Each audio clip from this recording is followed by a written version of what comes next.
अच्छा साथियों, समय ज्यादा लेता नहीं हूं मैं, लेकिन मैं इतना जरूर कहूंगा कि ये परीक्षा पे चर्चा मेरी भी परीक्षा है।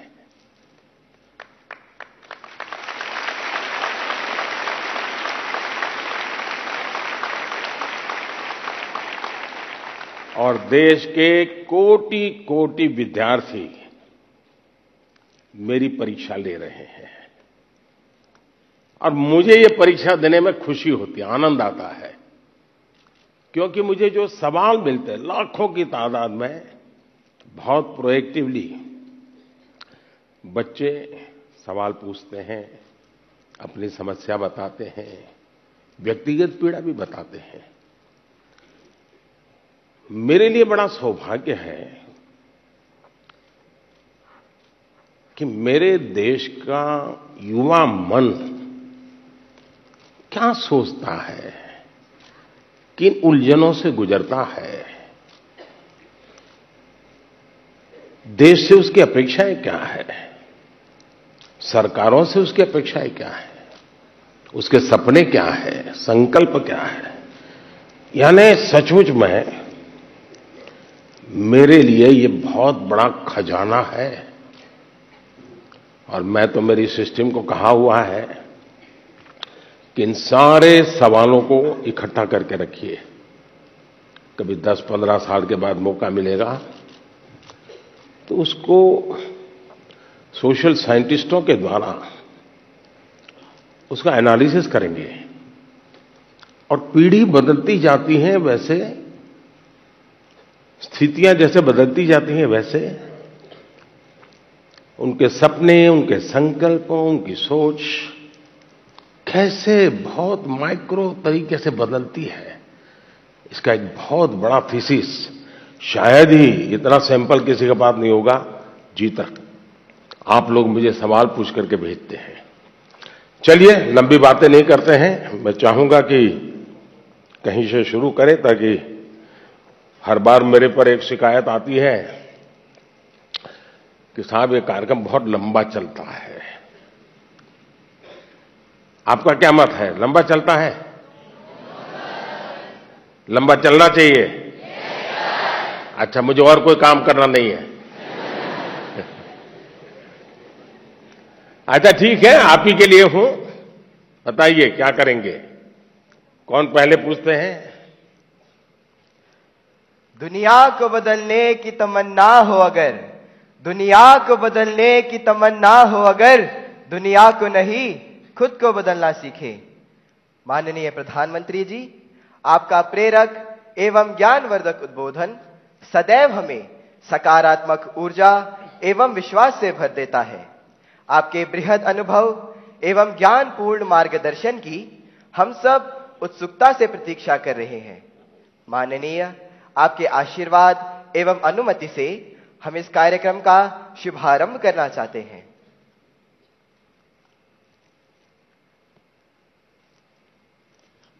धन्यवाद मान्यवर।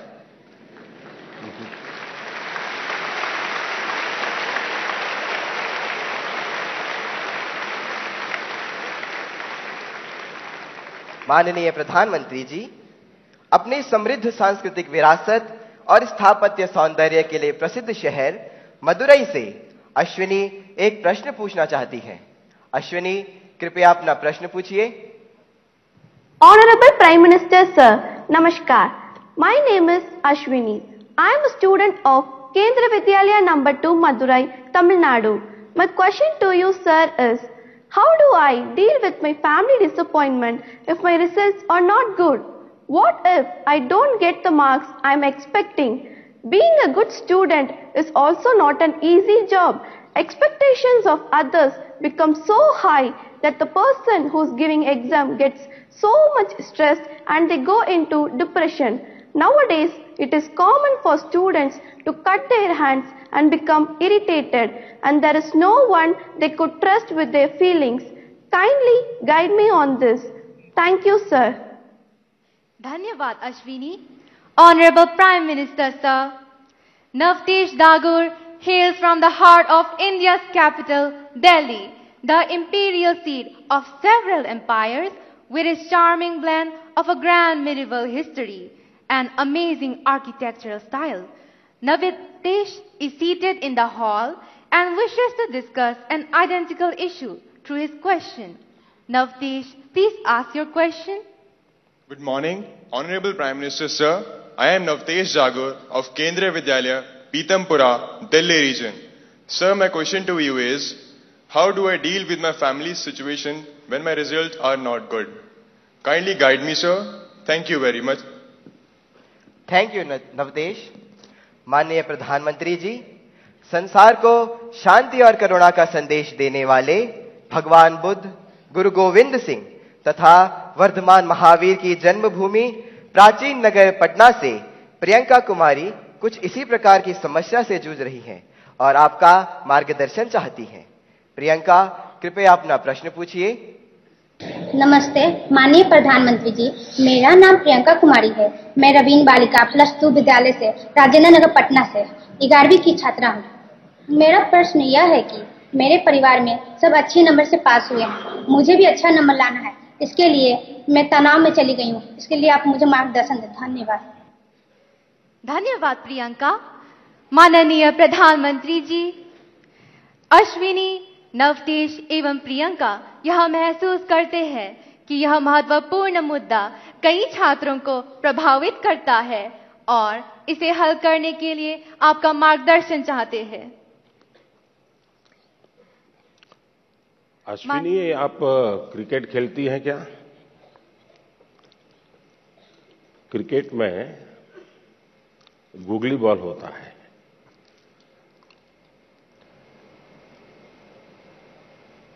निशाना एक होता है, दिशा दूसरी होती है। मुझे लगता है कि आप पहले ही बॉल में मुझे आउट करना चाहती हो।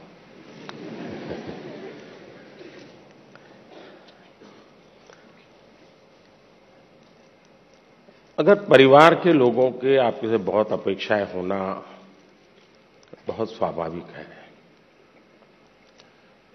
और उसमें कुछ गलत भी नहीं है, लेकिन अगर परिवार के लोग अपेक्षाएं सोशल स्टेटस के कारण कर रहे हैं तो वो चिंता का विषय है।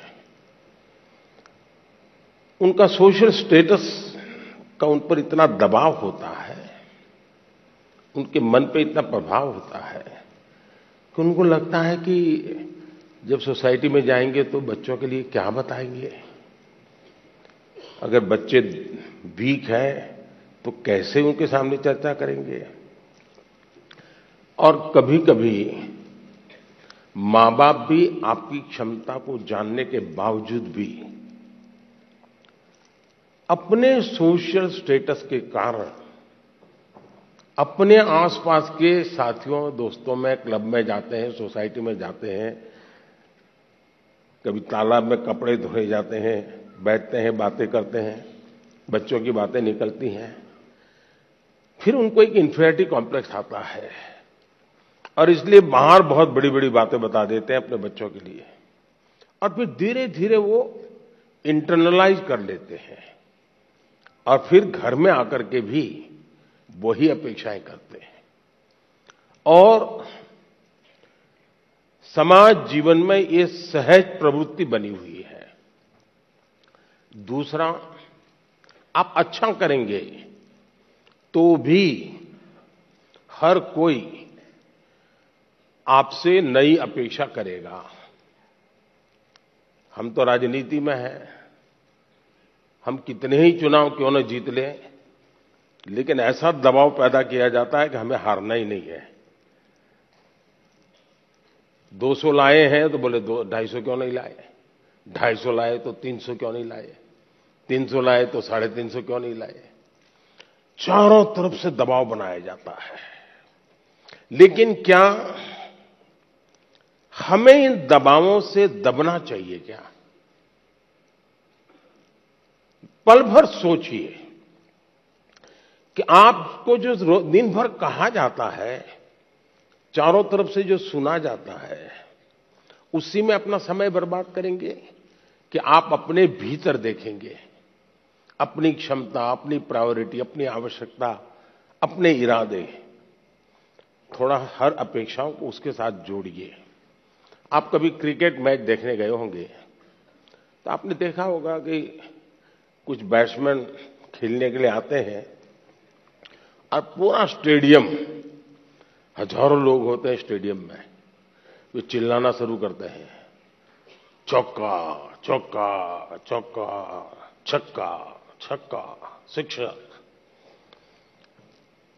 क्या वो ऑडियंस की डिमांड के ऊपर चौके और छक्के लगाता है क्या? ऐसा करता है क्या कोई प्लेयर? चिल्लाते रहे, कितना ही चिल्लाते रहे, उसका ध्यान उस बॉल पर ही होता है जो आ रहा है, उस बॉलर के माइंड को स्टडी करने की कोशिश करता है और जैसा बॉल है वैसे ही खेलता है, न कि ऑडियंस चिल्लाता है। फोकस रहता है। अगर आप भी अपनी एक्टिविटी में फोकस रहते हैं तो ये आपके जो कुछ भी दबाव बनता है, अपेक्षाएं बनती हैं, कभी न कभी आप उसको मिटवित करेंगे, आप उस संकटों से बाहर आ जाएंगे। और इसलिए मेरा आपसे आग्रह होगा कि आप दबावों के दबाव में न रहें। हां, कभी कभी दबाव को एनालिसिस कीजिए। कहीं ऐसा तो नहीं है कि आप स्वयं के विषय में अंडर एस्टिमेट कर रहे हैं। आपकी क्षमता बहुत है, लेकिन आप खुद ही इतने डिफरेंस मेंटालिटी के हैं कि नया करने के लिए सोचते नहीं। तो कभी कभी वो अपेक्षाएं बहुत बड़ी ताकत बन जाती है, बड़ी ऊर्जा बन जाती है।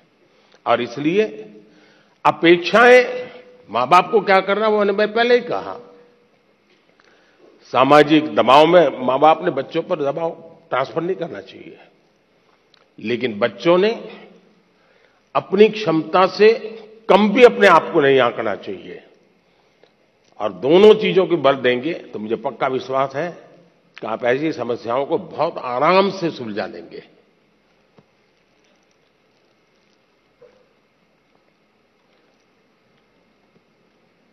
कहां गए एंकर?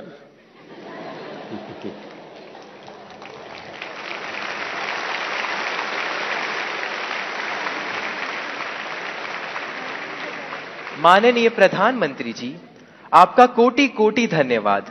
आपके प्रेरक वचनों से अभिभावकों का अपने बच्चों के लिए समझने का मार्ग मिला है। मान्यवर के दबाव में न रहें, हम गांठ बांधकर परीक्षा में उत्साह बनाए रखेंगे। आपका धन्यवाद। माननीय प्रधानमंत्री जी, चंबा प्रकृति के अनछुए सौंदर्य को समेटे भारत के पेरिस के रूप में प्रसिद्ध पर्वतीय नगर है। चंबा हिमाचल प्रदेश से आरुषि ठाकुर आभासी माध्यम से हमसे जुड़ रही हैं। आरुषि, कृपया अपना प्रश्न पूछे। माननीय प्रधानमंत्री जी नमस्कार। मेरा नाम आरुषि ठाकुर है और मैं केंद्रीय विद्यालय बनीखेत ढलौजी, जिला चंबा की कक्षा 11वीं की छात्रा हूँ। माननीय, मेरा आपसे यह प्रश्न है कि परीक्षा के दौरान जो बात मुझे सबसे ज्यादा परेशान करती है वह यह है कि मैं पढ़ाई कहाँ से शुरू करूँ। मुझे हमेशा लगता है कि मैं सब कुछ भूल गई हूँ और मैं इसी के ही बारे में सोचती रहती हूँ, जो मुझे काफी तनाव देता है। कृपया कर मार्गदर्शन कीजिए। धन्यवाद सर। धन्यवाद आरुषि। माननीय प्रधानमंत्री जी, भारत में धान का कटोरा के नाम से प्रसिद्ध राज्य छत्तीसगढ़ की राजधानी है रायपुर। रायपुर की अदिति दीवान इसी समस्या पर अपनी मन की जिज्ञासा का समाधान चाहती है। अदिति, अपना प्रश्न पूछिए। माननीय प्रधानमंत्री जी नमस्कार। मेरा नाम अदिति दीवान है और मैं कृष्णा पब्लिक स्कूल रायपुर छत्तीसगढ़ में कक्षा 12वीं की छात्रा हूँ। मेरा आपसे यह प्रश्न है कि मैं इस बात को लेकर चिंतित रहती हूँ कि मुझे बहुत कुछ करना है, लेकिन अंतिम तक मैं कुछ भी नहीं कर पाती हूँ, क्योंकि मेरे पास बहुत सारे कार्य होते हैं। यदि मैं अपना कोई कार्य समय पर पूरा कर भी लूं, तो और ज्यादा परेशान हो जाती हूँ, क्योंकि फिर अन्य कार्यों को करने में या तो बहुत ज्यादा देर लगा देती हूँ या तो उन्हें आगे तक के लिए टाल देती हूँ। मैं यह जानने के लिए उत्सुक हूँ कि मैं अपने सारे काम सही समय पर कैसे पूरे करूँ। धन्यवाद। धन्यवाद अदिति। माननीय प्रधानमंत्री जी, आरुषि और अदिति अपनी परीक्षा की तैयारी एवं समय के सदुपयोग पर आपका मार्गदर्शन चाहते हैं। कृपया उनकी समस्या का समाधान करें। माननीय प्रधानमंत्री जी। देखिए, सिर्फ परीक्षा के लिए ही नहीं, वैसे भी जीवन में टाइम मैनेजमेंट के प्रति हमें जागरूक रहना चाहिए। परीक्षा और नो परीक्षा, आपने देखा होगा काम का ढेर क्यों हो जाता है। काम का ढेर इसलिए हो जाता है समय पर उसको किया नहीं इसलिए। और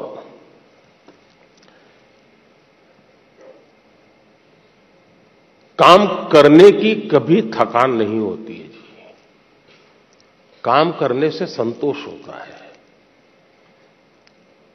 काम न करने से थकान लगती है। सामने दिखता है अरे इतना सारा काम, इतना सारा काम, और उसी की थकान लगती है। करना शुरू करें। दूसरा, आप कभी कागज पे अपना पेन पेंसिल लेके डायरी पे लिखिए। एक हफ्ते भर आप नोट कीजिए कि आप अपना समय कहां बिताते हैं। अगर पढ़ाई भी करते हैं तो कितना समय किस विषय को देते हैं, और उसमें भी शॉर्टकट ढूंढते हैं कि बेसिक में जाते हैं, बारीकियों में जाते हैं। थोड़ा अपना एक एनालिसिस कीजिए।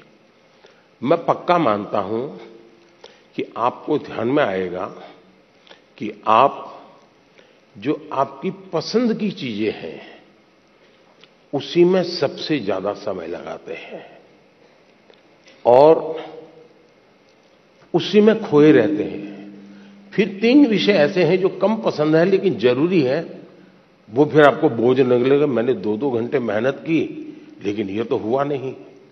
और इसलिए आप सिर्फ पढ़ना 2 घंटे ऐसा नहीं, लेकिन पढ़ने में भी जब फ्रेश माइंड है तब जो सबसे कम पसंद विषय है, आपको सबसे ज्यादा कठिन लगता है, तय कीजिए पहली 30 मिनट इसको, फिर एक पसंदगी वाला विषय है 20 मिनट उसको, फिर थोड़ा कम पसंद वाला 30 मिनट उसको। आप ऐसा स्लैब बनाइए तो आपको रिलैक्सेशन भी मिलेगा और आपको धीरे धीरे उन विषयों पर रुचि बढ़ेगी जो आप नॉर्मली टालते हैं और अच्छे विषय में खोए रहते हैं। और समय भी तो बहुत जाता है। आपने देखा होगा, आप में से जो लोग पतंग चगाते होंगे, मुझे तो बचपन में बहुत शौक था। पतंग की जो माजा होता है, धागा होता है, वो कभी एक दूसरे में उलझ जाकर के एकदम से बड़ा गुच्छा बन जाता है। अब बुद्धिमान इंसान क्या करेगा? यूं यूं खींचेगा क्या? ताकत लगाएगा क्या? ऐसा नहीं करेगा। वो धीरे से एक एक तार को पकड़ने की कोशिश करेगा कि खुलने का रास्ता कहां है, और फिर धीरे धीरे धीरे खोलेगा तो इतना बड़ा गुच्छा भी आराम से खुल जाएगा और सारा माजा, सारा धागा एक जैसी जरूरत है वैसा उसके हाथ लग जाएगा।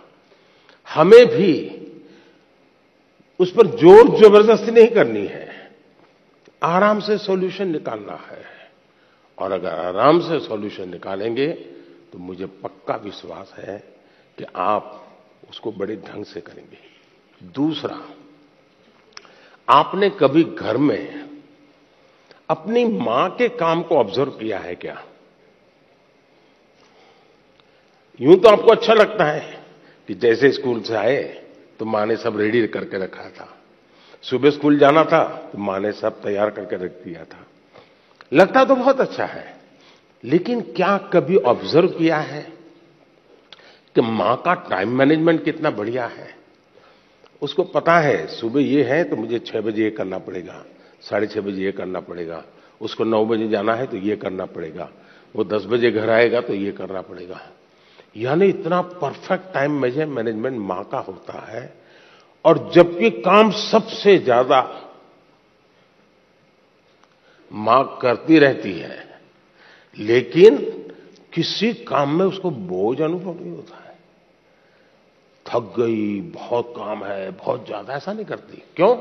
उसे मालूम है कि मुझे इतने घंटे में ये तो करना है।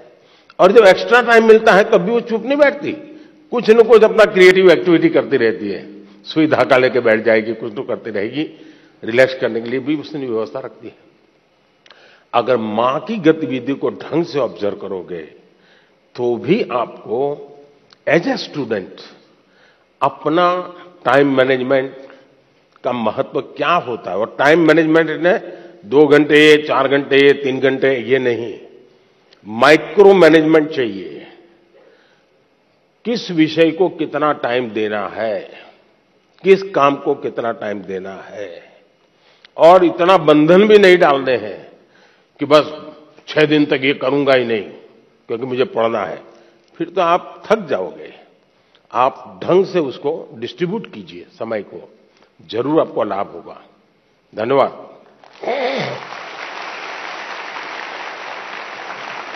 Thank you, Honorable Prime Minister, sir, for guiding us to be methodical and systematic in order to be an effective student.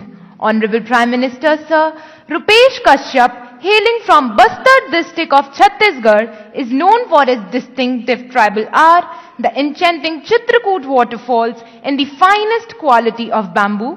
Rupesh is present here with us and needs your advice on a topic that is of vital significance. Rupesh, please ask your question. Good morning, Honorable Prime Minister, sir. My name is Rupesh Kashyap. I am a student of class 9th from Swami Atmanand Government English. Camera उस बच्ची पे लगाइए। हाँ। From Swami Atmanand Government English Medium School, Darwa, District Bastar, Chhattisgarh. Sir, my question is, how can I avoid unfair means in exams? Thank you, sir. Thank you, Rupesh. Honorable Prime Minister, sir, from the heritage city of Jagannath Puri, the spiritual capital of Odisha, famed for its magnificent cone-shaped layout, Rath Yatra, and serene beaches, Tanmay Biswal seeks your guidance on a similar issue. Tanmay, please ask your question. Honorable Prime Minister, sir, Namaskar. My name is Tanmay Biswal. I am a student of Jawahar Navodaya Vidyalaya, Konark, Puri, Odisha. My question to you, sir, is how to eliminate cheating or copying activities of the students during examination. Kindly guide me on this. Thank you, sir. माननीय प्रधानमंत्री जी, रुपेश और तन्मय परीक्षा में अनुचित साधनों के प्रयोग से कैसे बचा जाए, इस विषय पर आपका मार्गदर्शन चाहते हैं। श्रद्धेय प्रधानमंत्री जी। मुझे खुशी हुई कि हमारे विद्यार्थियों को भी ये लग रहा है कि परीक्षा में जो गलत प्रैक्टिसेस होती हैं, माल प्रैक्टिसेस होती हैं, उसका कोई रास्ता खोजना चाहिए। खास करके जो मेहनती विद्यार्थी होते हैं उनको जरूर इसका बहुत ही चिंता रहती है कि मैं इतनी मेहनत करता हूं और ये चोरी कर करके, कॉपी कर करके, नकल करके अपना गाड़ी चला लेता है। पहले भी शायद चोरी तो करते होंगे लोग, नकल तो करते होंगे, लेकिन छुप छुप करके करते होंगे। अब तो बड़े गर्व से कहते हैं कि आज सुपरवाइजर को बुद्धू बना दिया।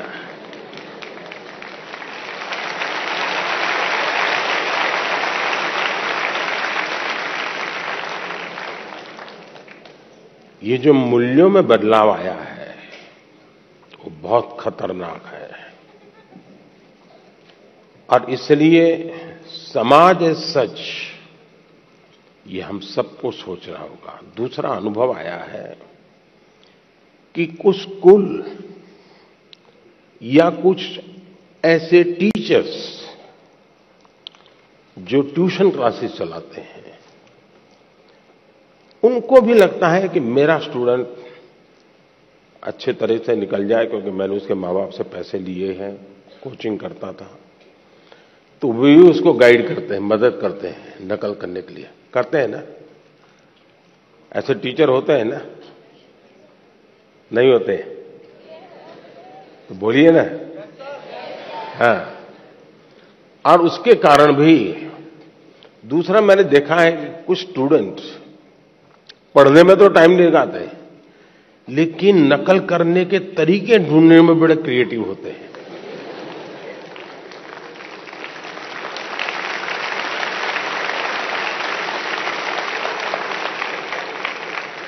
उसमें घंटे लगा देंगे, वो कापली बनाएंगे तो उसमें छोटे छोटे छोटे अक्षरों की बनाएंगे। कभी कभी तो मुझे लगता है कि इसके बजाय वो नकल के तरीके, नकल की टेक्निक, उसमें जितना दिमाग खपाता है, और बड़े क्रिएटिव होते हैं ये चोरी करने वाले, इसके बजाय अगर उतना ही समय उसी क्रिएटिविटी को, टैलेंट को सीखने में लगा देता तो शायद वो अच्छा कर पाता। किसी ने उसको गाइड करना चाहिए था, किसी ने उसको समझाना चाहिए था। दूसरा ये बात समझ के चले, अब जिंदगी बहुत बदल चुकी है, जगत बहुत बदल चुका है, और इसलिए ये बहुत आवश्यक है कि एक एग्जाम से निकले मतलब जिंदगी निकल गई, ये संभव नहीं है जी। आज आपको डगर डगर हर जगह पे कोई न कोई एग्जाम देनी पड़ती है। कितनी जगह पे नकल करोगे जी? और इसलिए जो नकल करने वाला है वो शायद एक आध दो एग्जाम को तो निकल जाएगा, लेकिन जिंदगी कभी पार नहीं कर पाएगा।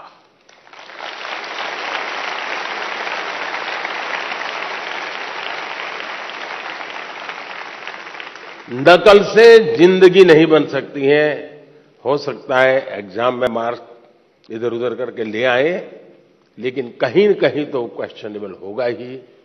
और इसलिए ये वातावरण हमको बनाना होगा कि एक आध एग्जाम में तुमने नकल की, हो गया, तुम निकल गए, लेकिन आगे चल करके शायद तुम जिंदगी में फंसे रहोगे। दूसरा, जो विद्यार्थी कड़ी मेहनत करते हैं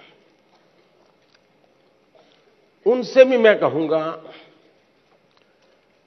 कि आपकी मेहनत आपकी जिंदगी में रंग लाएगी।